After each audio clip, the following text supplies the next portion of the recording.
కథాస్రవంతి. అతను ఆమె కాలం బహుమతి కథల మణిహారం నుండి మేడిపండ్లు కథ. రచన శ్రీమతి జిఎస్ లక్ష్మి. వినిపిస్తున్నవారు పప్పు భోగారావు.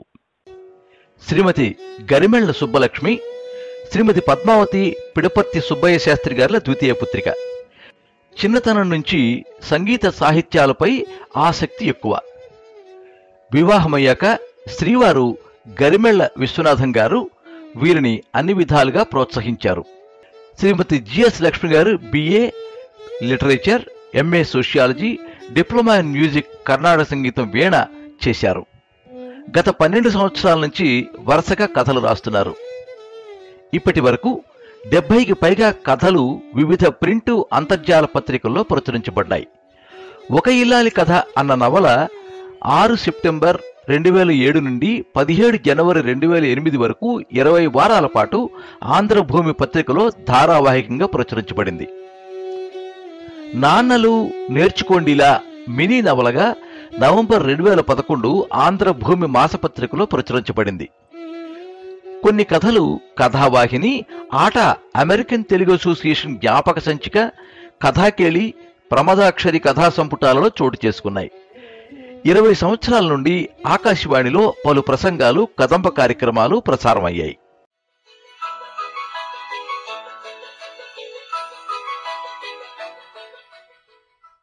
కాకినాడ నుంచి సికింద్రాబాద్ చేరే గౌతమి ఎక్స్ప్రెస్ రావాల్సిన టైంకి 5 నిమిషాల ముందుగానే ప్లాట్ఫారం చేరింది. రిజర్వ్డ్ కంపార్ట్మెంట్లోంచి నెమ్మదిగా దిగింది 70 ఏళ్ల పైబడ్డ తులసమ్మ. పచ్చటి ఛాయ, పూర్తిగా నెరిసిన జుత్తు, ప్రయాణం వల్ల అలసట సూచిస్తున్న కళ్ళు, నుదుట చెదిరిపోతున్న విభూది రేఖ, చిక్కిన శరీరంలోంచి పైకి తేలి కనపడుతున్న నరాలు, కాస్త వంగిన నడుము, గుంటూరు జరీచీరతో ఉన్న ఆవిడ చేతిలో చిన్న సంచితో రైలు దిగి కొడుకు కోసం ప్లాట్ఫారం అంతా కలయి చూసింది. సరిగ్గా అదే సమయానికి ఆవిడ కొడుకు కృష్ణమూర్తి ఇంటి దగ్గర కాఫీ తాగుతూ మధ్య మధ్యలో ఫోన్లో మాట్లాడుతున్నాడు. రామారావు గారా, గుడ్ మార్నింగ్ సార్. నిన్నటి నుంచి మీకోసం ట్రై చేస్తున్నాను. ఆహా, ఏం లేదు. ఈరోజు మా మనవడి పుట్టినరోజు. సరదాగా వైస్రాయ్లో డిన్నర్ ఏర్పాటు చేశాం.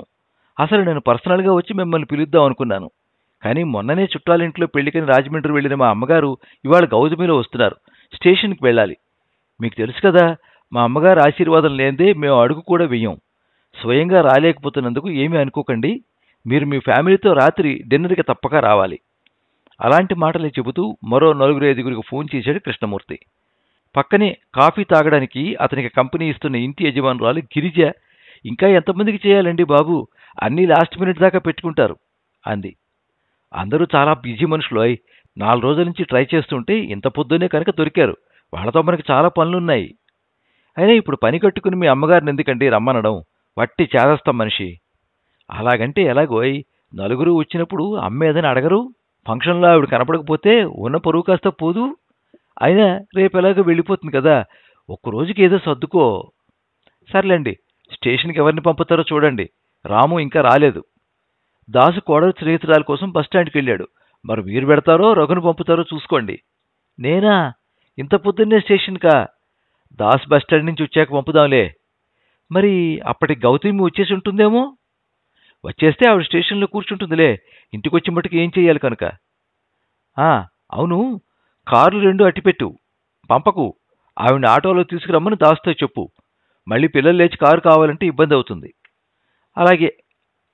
వంటింట్లో టిఫిన్ తయారు చేస్తున్న వంట మనిషి దేవమ్మకి ఈ మాటలన్నీ వినపడుతూనే ఉన్నాయి.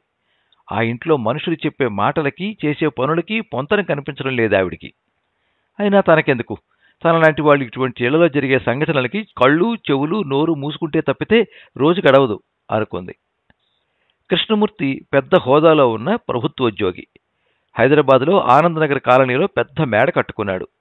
ప్రభుత్వోద్యోగిగా పెద్ద హోదాలో ఉండడంతో జీతం కాక మామూలుగా అతనికి అందే వాటా అతనికి అందుతూనే ఉంటుంది. అదిగాక అతని తెలివితేటలతో 2 చేతులతోనే కాకుండా 2 నాలుకలతో కూడా సంపాదిస్తాడు. భార్య గిరిజ అతనికి సరైన జోడి. ఇద్దరూ కలిసి ఏదైనా ఇంట్లోకి తెచ్చుకోవడం తప్పితే పూచిక పుల్లు కూడా బయటకు పోనీయరు. ఇద్దరికీ ఆడంబరాలు ఎక్కువే. వాళ్ళింట్లో వాళ్ళు మిరపకాయ మార్చుకునే తింటారు. కానీ ఎవరింటికైనా వెడితే మటుకు వాళ్ళు 3 పూటలకు బదులు 5 పూటలు తింటారు. వాళ్ళకిద్దరు పిల్లలు. అబ్బాయి కోడలు లండన్ నుంచి వచ్చారు. అమ్మాయి అల్లుడు అమెరికా నుంచి వచ్చారు. మనవడి పుట్టినరోజు హోటల్ వైస్రాయ్లో ఘనంగా చేస్తున్నాడు కృష్ణమూర్తి.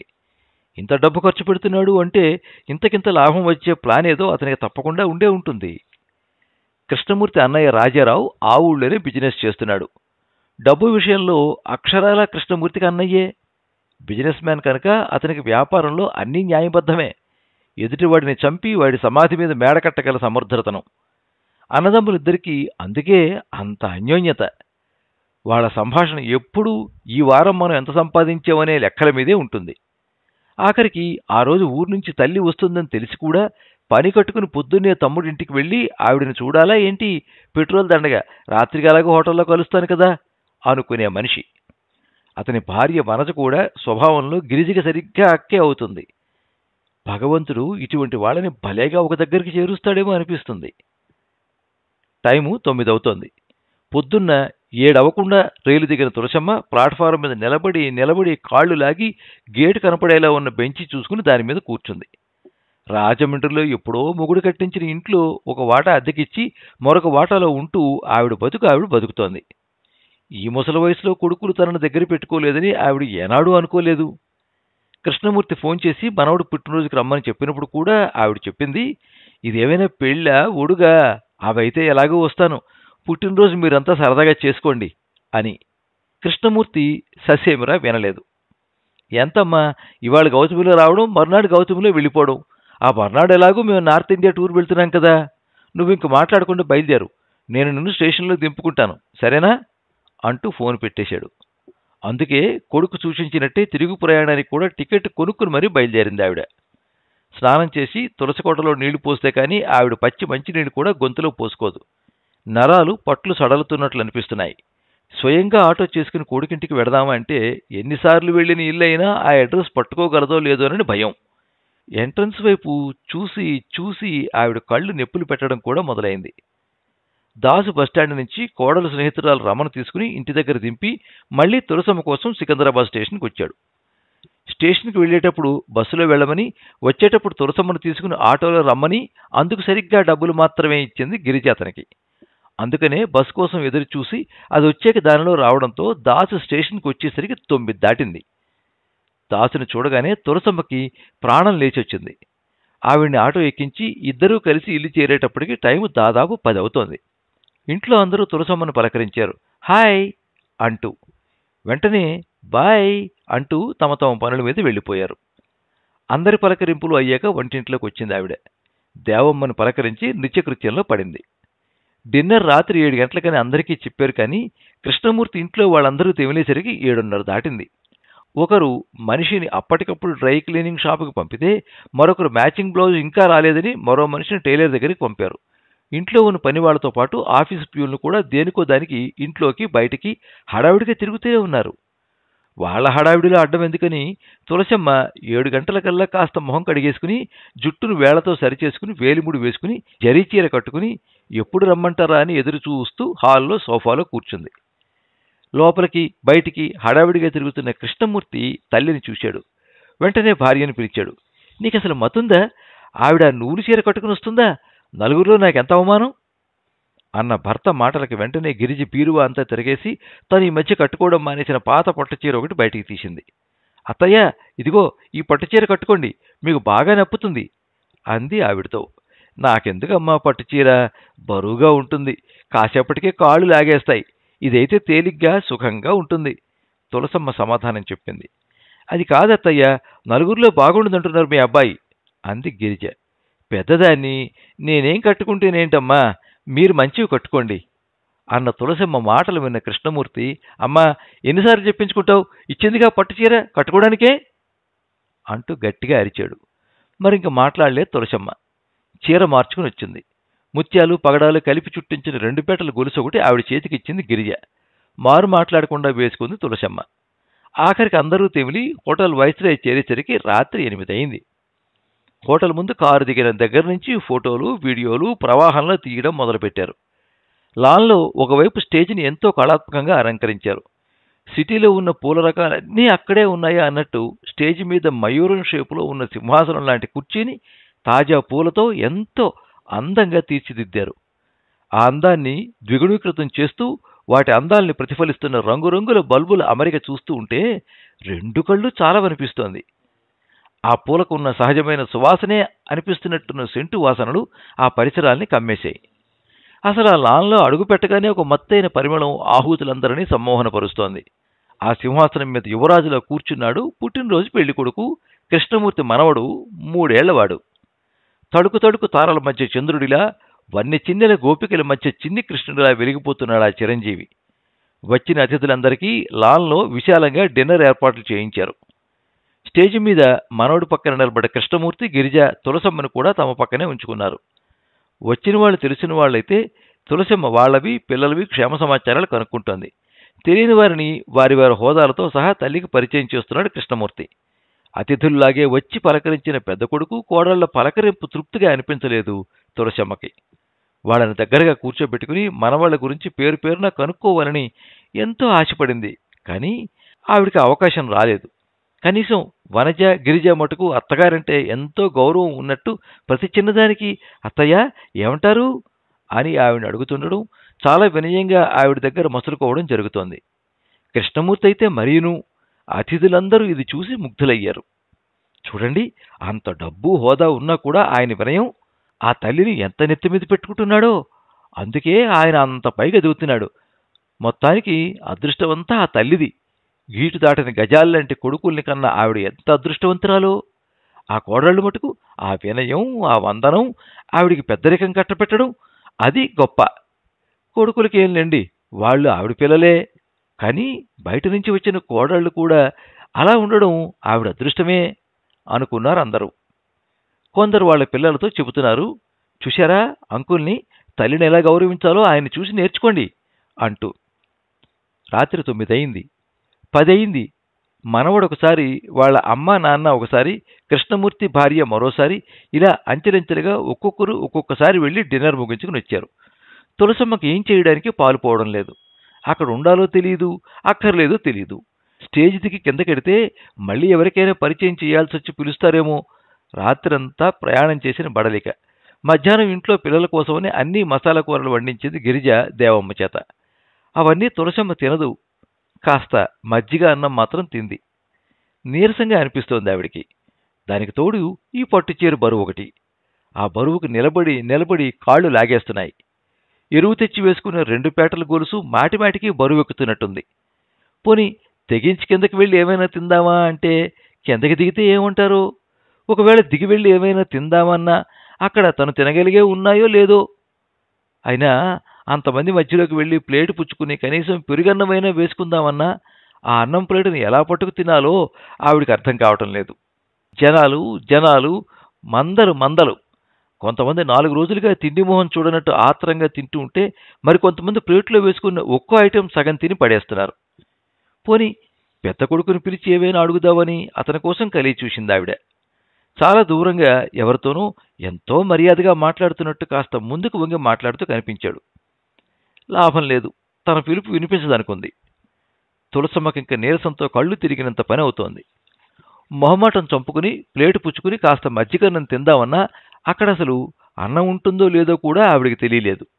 భగవంతుడు ఆవిడ మొర ఆలకించినట్టు ఆఖరి అతిథిని కూడా పంపించి కృష్ణమూర్తి కింద నుంచి తల్లిని కేకేశాడు. అందుకోసం ఎదురుచూస్తున్న తులసమ్మ స్టేజి దిగి కొడుకు దగ్గరికి వెళ్ళి, ఇక్కడ అన్నం ఉంటుందిరా అబ్బాయి అని అడగబోయింది. తొందరగా రా అమ్మ, మరో 2 ట్రిప్పులు వేస్తే కానీ అవదు అంటూ గబగబా కారు వైపు నడిచాడు. మారు మాట్లాడకుండా కారు ఎక్కింది ఆవిడ. ఇంటికొచ్చేటప్పటికీ రాత్రి 11 అవుతోంది. బరువుకి కాళ్ళు లాగేస్తున్నట్టుగా ఉన్న ఆ పట్టుచీర మార్చి జాగ్రత్తగా మడతపెట్టి మెళ్ళో గొలుసు కూడా తీసి 2 మనవరాలి చేతిలో పెట్టి తేలిగ్గా ఊపిరి పీల్చుకుంది తులసమ్మ. కాస్త మొహమాటంగానే వంటగదిలోకి వెళ్ళింది.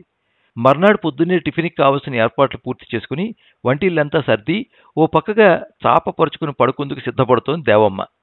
తులసమ్మను చూడగానే ఏం కావాలమ్మా అని అడిగింది. ఆ సమయంలో దేవమ్మని ఇబ్బంది పెట్టడానికి మనస్కరించలేదు తులసమ్మకి.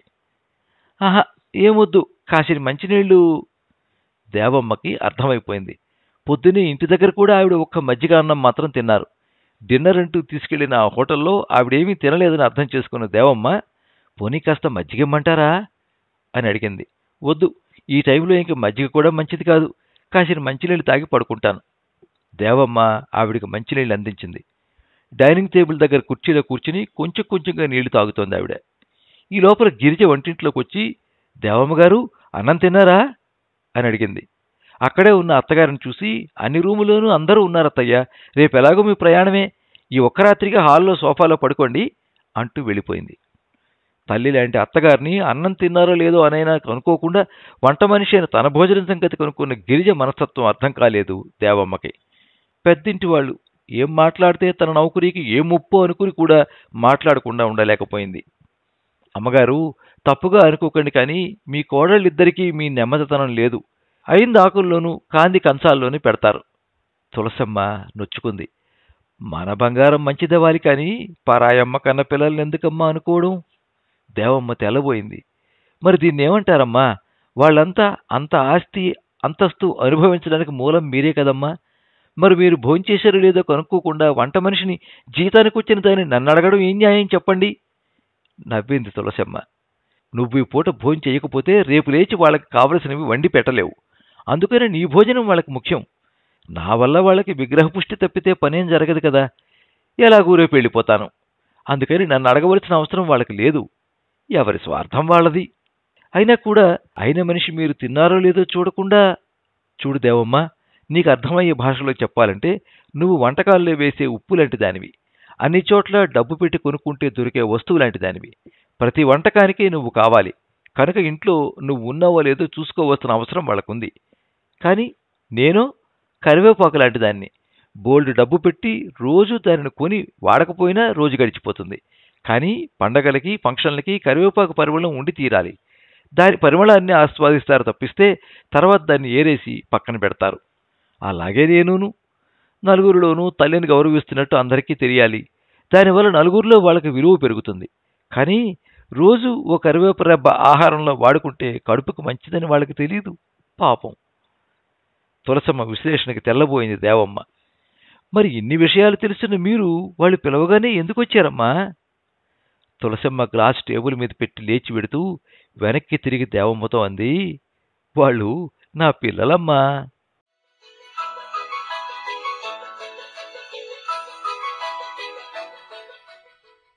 మీరింతవరకు మేడిపండ్లు కథ విన్నారు. రచన శ్రీమతి జిఎస్ లక్ష్మి. వినిపించిన వారు పప్పు భోగారావు. ఈ కథ ఇంటింటి పత్రిక జూలై 2005 సంచికలోను కథా ప్రహేళికలోను ప్రచురించబడింది. ఈ కథ మీద మీ అమూల్యమైన అభిప్రాయాన్ని కింద కామెంట్ బాక్స్లో రాయండి. ఈ వీడియోని లైక్ చేయండి, మీ మిత్రులందరికీ షేర్ చేయండి. ఇలాంటి మరిన్ని మంచి కథలు వినిపించడానికి ఈ ఛానల్ని సబ్స్క్రైబ్ చేసుకోండి. పక్కనే ఉండే బెల్ ఐకాన్ని క్లిక్ చేస్తే ఇలా అప్లోడ్ చేసే వీడియోల వివరాలన్నీ కూడా మీకు ఎప్పటికప్పుడు నోటిఫికేషన్ ద్వారా తెలుస్తాయి. ఎప్పుడు మీ అభిమానాన్ని కోరుకునే పప్పు భోగారావు. సర్వే జనాః సుఖినో భవంతు. కథా స్రవంతి.